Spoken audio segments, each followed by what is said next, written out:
जय श्री कृष्ण। राधे राधे। आज हम श्रीमद् भगवत गीता जी के 6वें अध्याय के महात्म्य का पाठ करेंगे।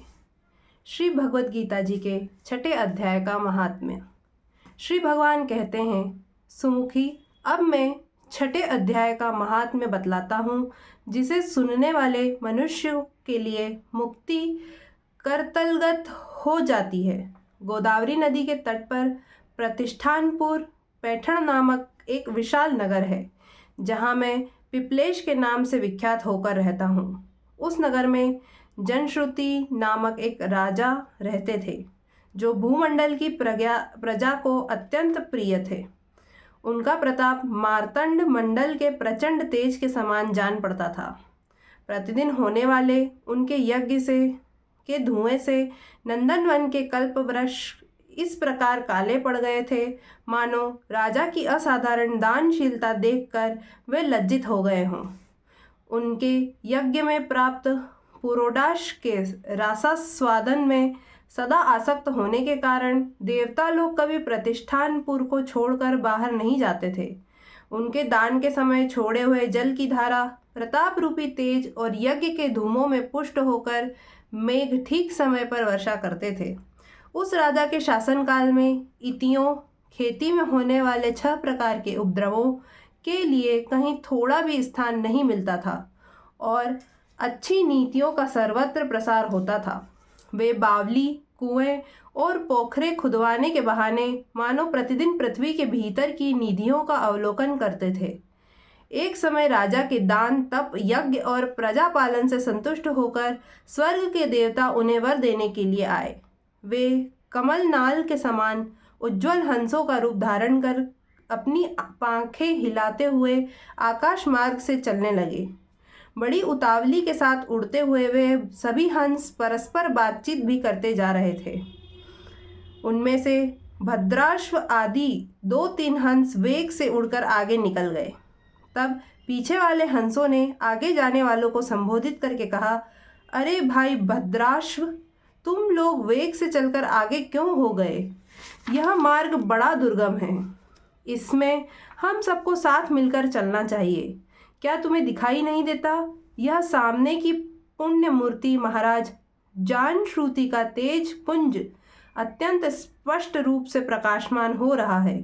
उस तेज से भस्म होने की आशंका है, अतः सावधान होकर चलना चाहिए। पीछे वाले हंसों के वचन सुनकर आगे वाले हंस हंस पड़े और उच्च स्वर से उनकी बातों की अवहेलना करते हुए बोले, अरे भाई, क्या इस राजा जानश्रुति का तेज ब्रह्मावादी महात्मा रैकक के तेज से भी अधिक तीव्र है? हंसों की ये बातें सुनकर राजा जानश्रुति अपने ऊंचे महल की छत से उतर गए और सुखपूर्वक आसन पर विराजमान हो अपने सारथी को बुलाकर बोले, जाओ, महात्मा रैकक को यहाँ ले आओ। राजा का यह अमृत के समान वचन सुनकर मह नामक सारथी प्रसन्नता प्रकट करता हुआ नगर से बाहर निकला। सबसे पहले उसने मुक्तिदायिनी काशीपुरी की यात्रा की, जहाँ जगत के स्वामी भगवान विश्वनाथ मनुष्यों को उपदेश दिया करते हैं। उसके बाद वह गया क्षेत्र में पहुंचा, जहां प्रफुल्ल नेत्रों वाले भगवान गदाधर संपूर्ण लोकों का उद्धार करने के लिए निवास करते हैं। तदनंतर नाना तीर्थों में भ्रमण करता हुआ सारथी पापनाशिनी मथुरापुरी में गया। यह भगवान श्री कृष्ण का आदि स्थान है, जो परम महान एवं मोक्ष प्रदान करने वाला है। वेद और शास्त्रों में वह तीर्थ त्रिभुवनपति भगवान गोविंद के अवतार स्थान के नाम से प्रसिद्ध है। नाना देवता और ब्रह्म ऋषि उसका सेवन करते हैं। मथुरा नगर कालिंदी यमुना के किनारे शोभा पाता है। उसकी आकृति अर्धचंद्र के समान प्रतीत होती है। यह सब तीर्थों के निवास से परिपूर्ण है। परम आनंद प्रदान करने के कारण सुंदर प्रतीत होता है। गोवर्धन पर्वत के होने से मथुरा मंडल की शोभा और भी बढ़ गई है। वह पवित्र वृक्षों और लताओं से आवृत है। उसमें 12 वन हैं। वह परम पुण्यमय तथा सबको विश्राम देने वाले श्रुतियों के सारभूत भगवान श्री कृष्ण की आधार भूमि है। तत्पश्चात मथुरा से पश्चिम और उत्तर दिशा की ओर बहुत दूर तक जाने पर सारथी को काश्मीर नामक नगर दिखाई दिया।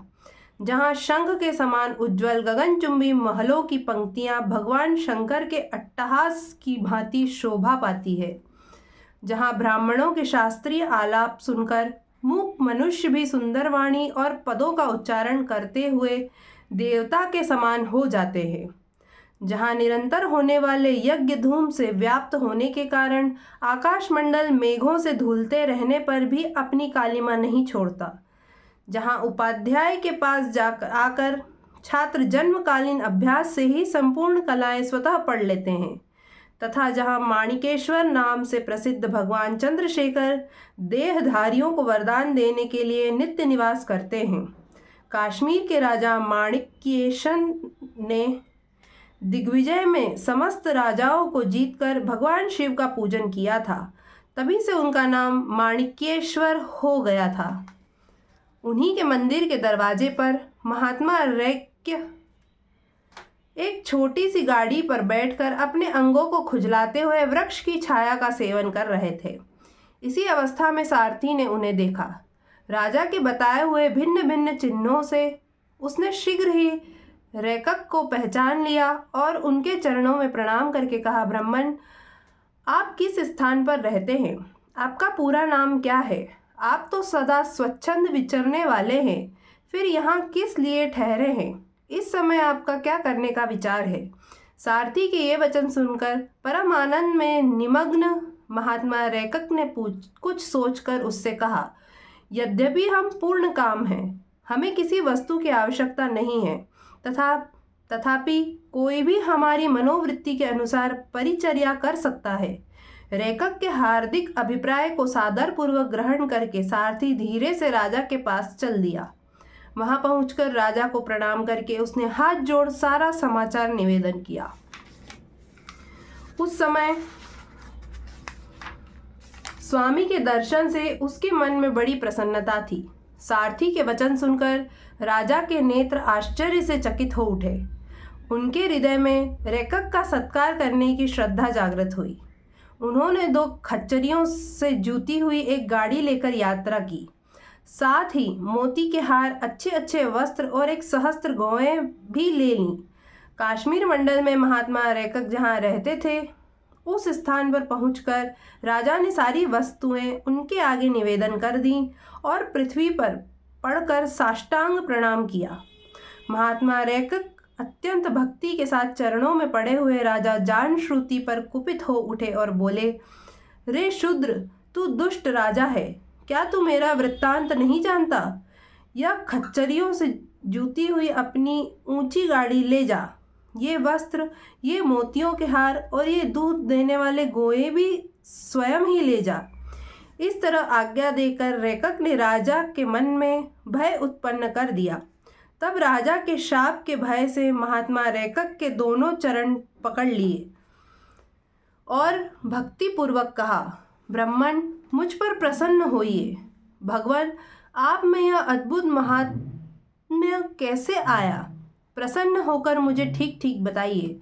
रैकक ने कहा, राजन, मैं प्रतिदिन गीता के 6ठे अध्याय का जप करता हूँ। इसी से मेरी तेजो राशि देवताओं के लिए भी दुस्सह हो है। तदनंतर परम बुद्धिमान राजा जानश्रुति ने यत्नपूर्वक महात्मा रैकक से गीता के 6ठे अध्याय का अभ्यास किया। इससे उन्हें मोक्ष की प्राप्ति हुई।